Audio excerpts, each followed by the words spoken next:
Hi everyone, welcome back to my channel. तो आज हम लोग करने वाले हैं next part of our journal entries. और वो नेक्स्ट पार्ट है सम स्पेशल एंट्रीज। हम लोग कुछ स्पेशल एंट्रीज पढ़ने वाले हैं, ठीक है।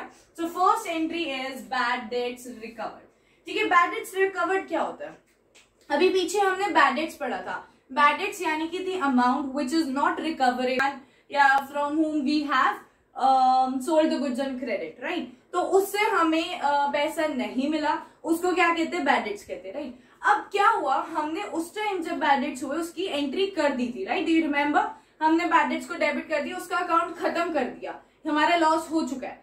अब बैड डेट्स रिकवर्ड यानी कि वो बैड डेट्स वो जो हमें डेटर हमारा नहीं दे पाया, उसको अमाउंट को पे नहीं कर पा रहा था उस टाइम पे, अब वो आ रहा है, वो कह रहा है कि now I am in a position to pay your amount, अब मैं आपको पे करता हूं अमाउंट। तो अब हम अपनी बुक्स में उस अमाउंट को क्या लिखेंगे? उसको हम कहते हैं बैड डेट्स रिकवर्ड।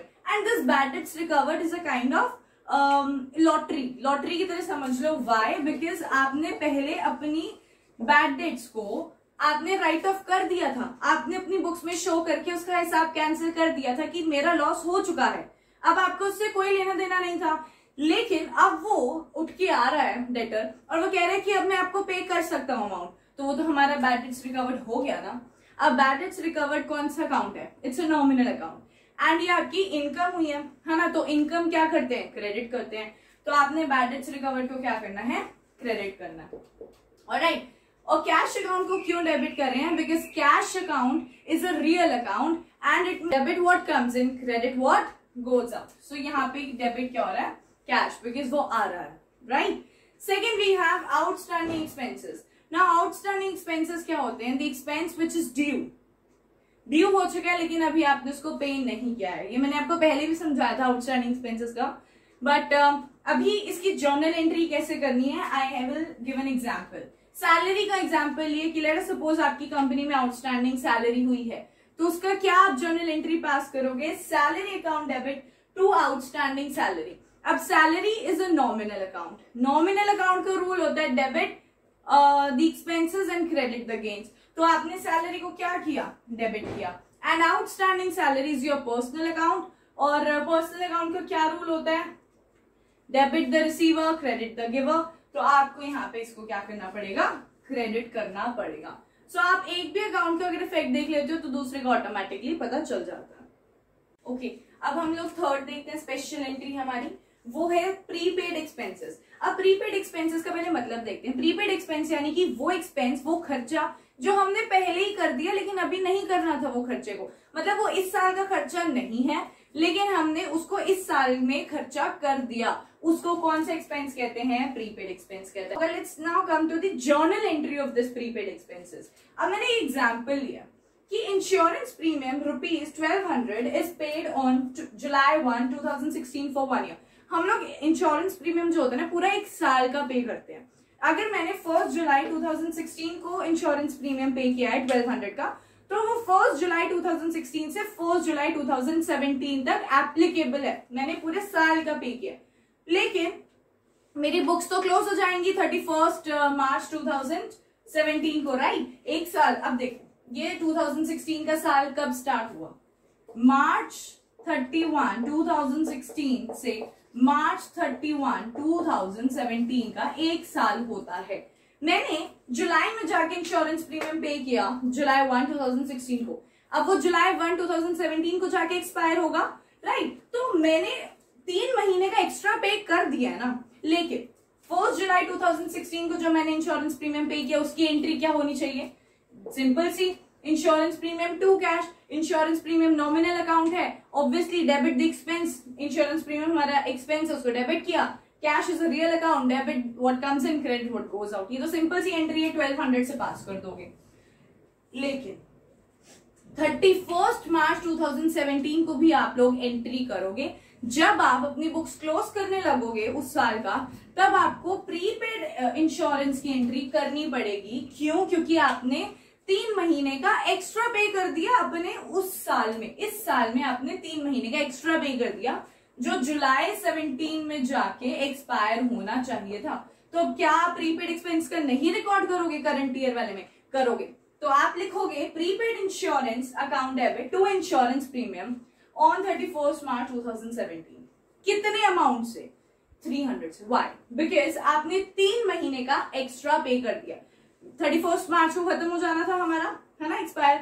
31 मार्च को हमारी क्लोजिंग डेट आ गई थी बुक्स खत्म होने की, लेकिन हमारा एक्सपायर होना था 1 जुलाई 2017। तो बताओ कितने महीने एक्स्ट्रा हमने पे कर दिया?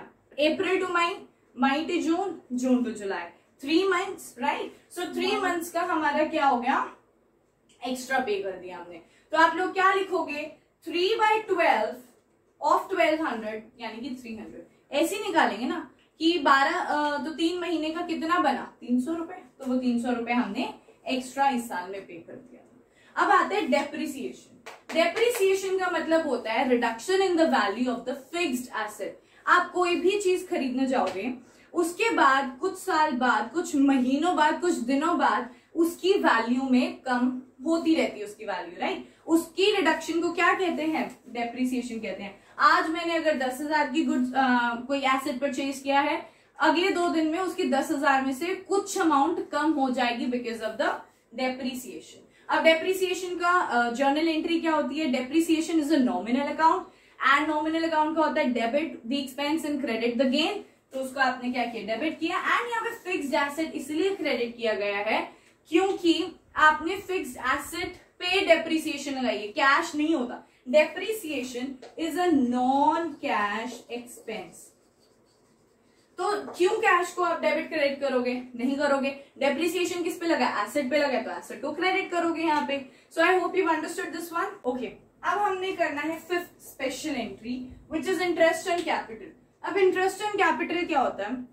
मैंने आपको पहले एक्सप्लेन किया था कि कैपिटल जो है वो एक ओनर इन्वेस्ट करता है, राइट। एंड कंपनी और इन्वेस्टर यानी कि ओनर और company they both are separate entities. ये चीज मैंने आपको पहले भी एक्सप्लेन की थी। हम लोग बुक्स बनाते हैं according to the perspective of the company. Company के हिसाब से बुक्स बनाई जाती है, ना कि ओनर के हिसाब से, ठीक है। तो ओनर कैपिटल लगा रहा है कंपनी में, राइट। तो कंपनी वाला क्या कहता है कि आप लोग कैपिटल दे रहे हो हमें, तो इन रिटर्न आपको कुछ मिलना भी चाहिए। सो उस रिटर्न को क्या कहते हैं? इंटरेस्ट ऑन कैपिटल कहते हैं। चीज मैंने आपको पहले भी एक्सप्लेन की थी, राइट। तो अब इसकी जर्नल एंट्री करने वाले हैं कि इसकी जर्नल एंट्री कैसे पास करते हैं इंटरेस्ट ऑन कैपिटल की। सो अपनी बुक्स में कंपनी क्या करता है कि interest on capital is a nominal account, right. And अगर नॉमिनल अकाउंट है तो उसका क्या रूल होता है? Debit the expense, credit the income. अब इंटरेस्ट ऑन कैपिटल वो ओनर को दे रहा है क्योंकि ओनर ने कैपिटल इन्वेस्ट किया उसकी कंपनी में, तो वो इंटरेस्ट ऑन कैपिटल उसका एक्सपेंस हुआ ना कंपनी का। तो कंपनी के लिए क्योंकि वो एक्सपेंस है तो उसको हम क्या करेंगे? डेबिट करेंगे, since debit the expense credit the income. Okay, and मुझे एक चीज बताना है कि interest on capital is non cash.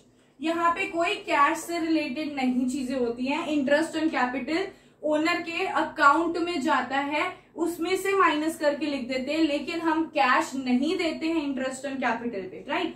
तो कैश नहीं आएगा। जब कैश ही नहीं दे रहे हो तो कैश का अकाउंट क्यों खोलोगे? तो इस वजह से टू कैपिटल अकाउंट किया जाता है। Alright, next you have interest on drawings. अब इंटरेस्ट ऑन ड्रॉइंग्स क्या होता है? इंटरेस्ट ऑन ड्रॉइंग्स यानी कि पहले मैं आपको ड्रॉइंग्स एक बार बता देती हूँ। ड्रॉइंग्स यानी कि मैं ओनर अपनी कंपनी में जा रही हूँ और वहां से पैसा उठा रही हूँ, कुछ अपने पर्सनल इश्यूज की वजह से, पर्सनल खर्चों की वजह से मैंने वहां से पैसा उठाया। लेकिन कंपनी और मैं क्योंकि अलग अलग हैं, कंपनी के अकाउंट्स हमें कंपनी के व्यू से बनाना होता है, तो कंपनी के लिए क्या होगा? वो कंपनी कहेगी कि आपने मेरे से पैसे लिए हैं तो इन रिटर्न आप मुझे इंटरेस्ट भी तो दो ना। उस इंटरेस्ट को क्या कहते हैं? Interest on drawings. I hope you understood this. और जर्नल एंट्री क्या होती है? Now interest on drawings is an income for the company and interest on drawings भी क्या होता है? नॉमिनल अकाउंट का होता है। तो हम क्या करते हैं नॉमिनल अकाउंट में? Debit the expense and credit the income. तो हमें क्या करना है? इनकम को क्या करनी पड़ेगी? क्रेडिट करना पड़ेगा। And since interest on drawing is also non cash, cash से रिलेटेड नहीं होता है, इसलिए ड्रॉइंग्स को क्या करेंगे? डेबिट करेंगे, ना कि कैश। कैश अकाउंट यहाँ दोनों में ही कहीं नहीं आने वाला है। ओके, तो ये हमारी कुछ स्पेशल एंट्रीज थी जो हमने पीछे की। एक बार अगर आप चाहते हो आप उसको रिकैप्चुलेट कर लो उसको। अब हम करेंगे क्वेश्चन और इस क्वेश्चन से सारी स्पेशल एंट्रीज बिल्कुल अच्छे से क्लियर हो जाएंगी। तो अब आपके सामने क्वेश्चन है, इसका प्लीज स्क्रीनशॉट ले लीजिए और अब हम इसका सॉल्यूशन देखेंगे कि इस क्वेश्चन को सॉल्व कैसे करना है बेसिकली। ऑलराइट, तो क्वेश्चन आपने देख लिया, अब सॉल्यूशन देखो इसका। सबसे पहले किसी भी क्वेश्चन को सॉल्व करने से पहले उसका फॉर्मेट बहुत ज्यादा जरूरी है। तो जर्नल एंट्रीज के लिए आप लोग पहले ऊपर जर्नल एंट्रीज लिखोगे, ये क्वेश्चन बना हमारा, अब आप बनाओ उसका format. Here it should be date, alright, यहाँ पे डेट लिखोगे, यहाँ पे पर्टिकुलर्स लिखोगे, यहाँ पे LF लिखोगे और यहाँ पे डेबिट क्रेडिट लिखोगे, LF एंड यहाँ पे डेबिट और यहाँ पे क्रेडिट, राइट। यही हमारी क्या है जर्नल एंट्री करने का फॉर्मेट है। तो पहला देखो जर्नल एंट्री क्या है। फर्स्ट यहाँ पे डेट नहीं दी हुई है तो 1 लिखेंगे। Receive 20,000 from Subhash which were written off as bad debts in the previous year, यानी कि ये प्रीवियस ईयर में राइट ऑफ कर दिए थे हमने, लेकिन अब सुभाष आके कह रहा है कि now I am in a position to pay you the money, ठीक है। तो अब हम उसको बैड डेट्स रिकवर्ड के नाम से लिखने वाले हैं। तो याद होगा बैड डेट्स रिकवर्ड की जर्नल एंट्री, कैश आया, so cash account debit to bad debts recovered account, right. कितना अमाउंट है, it is 20,000, so the amount is 20,000। यहां पे नरेशन प्लीज लिख लेना, इतनी जगह नहीं है कि मैं नरेशन भी लिखूं, ओके। तो सेकंड है हमारे पास सैलरीज ड्यू टू क्लर्क्स ₹50,000, कि मतलब हमारी सैलरी ड्यू है, हमें अपने क्लर्क्स को सैलरी पे करनी है, so it becomes our outstanding salary that it should be paid, but हमने अभी तक पे नहीं की। याद करो क्या करते थे आउटस्टैंडिंग सैलरी की entry, so salary account should be debited to outstanding salary. याद होगा अभी मैंने पीछे आपको समझाया था, यहाँ पे नरेशन लिख देना, and the amount is 50,000, alright. अब थर्ड देखते हैं। थर्ड है out of the rent paid this year 10,000 is related to next year, यानी कि 10,000 जो हमने रेंट इस साल पे कर दिया है वो 10,000 एक्चुअल में अगले साल का है, हमने उसे पहले पे कर दिया, तो वो हमारा प्रीपेड रेंट बन गया। अब प्रीपेड रेंट की जर्नल एंट्री क्या होती है, याद करो, आपने कैश पहले पे कर दिया है, राइट। अब 31 मार्च को जब बुक्स क्लोज हुई हैं उस टाइम पे भी तो आप रेंट की प्रीपेड वाली एंट्री करोगे ना पास, तो उसकी एंट्री आएगी prepaid rent account debit to rent account. Absolutely कितनी अमाउंट है, 10,000। प्लीज यहां पे नरेशन लिख देना। Fourth, provide 10% depreciation on furniture costing 50,000। हमारा फर्नीचर कॉस्ट करता है 50,000 का, उस पर डेप्रिसिएशन लगानी है। अब डेप्रिसिएशन याद है हम कैसे लगाते थे, जर्नल एंट्री क्या थी, डेप्रिसिएशन टू फिक्स्ड एसेट।